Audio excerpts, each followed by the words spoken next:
Someone asks, "Do you want to come?" First answer, yes. Second answer, yes. Same word, but imagine the second yes arriving 1 second late. Nothing negative was said, yet you probably heard hesitation. This happens constantly. Someone asks what you thought of their idea, offers you the last piece, or invites you somewhere. The moment their sentence ends, an invisible timer starts. A quick answer feels easy, then a gap opens, and that gap begins to feel like an answer of its own. That feeling isn't simply impatience, because conversation runs on a turn-taking system so fast that we barely notice it. Across languages, the usual space between one speaker finishing and the next beginning is often only about 200 milliseconds, roughly the time needed for a basic physical reaction. Producing a spoken answer usually takes much longer, which means you can't wait for the final sound, calmly build a sentence, and still respond on time. While the other person is speaking, your brain is already predicting where their turn will end and preparing what might come next. A large international study examined naturally occurring conversations in 10 languages. The exact timing varied,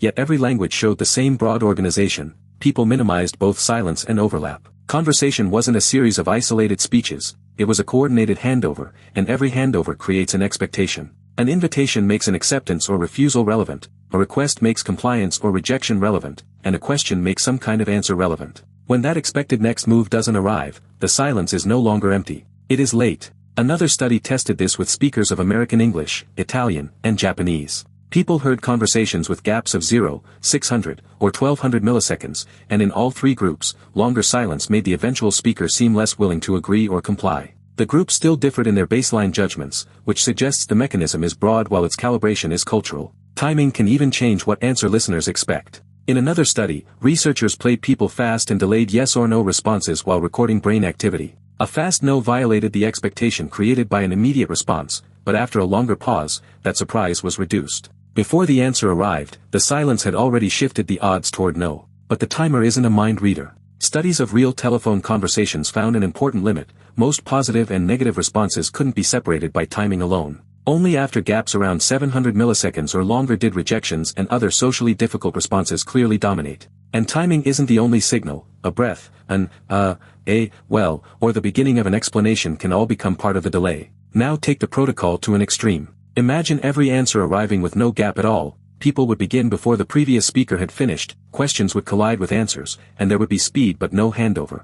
Now imagine every answer arriving 3 seconds late. Good morning. Silence. Good morning. Would you like coffee? Silence. The first speaker would start checking the connection, repeating the question, changing the wording, and looking for a problem. The social system would enter repair mode because a relevant next turn had failed to appear. Different cultures allow different amounts of quiet, and complex answers naturally take longer, so there is no universal stopwatch that reveals what someone truly thinks. But there is a shared protocol expecting conversation to keep moving. So when a tiny silence suddenly feels enormous, the exchange may not be failing. Your turn-taking system has noticed that the predicted next move is missing. The awkwardness pushes attention toward the gap, invites clarification, and helps coordinate what happens next. What sounded like nothing was the social protocol transmitting information before the next word even arrived.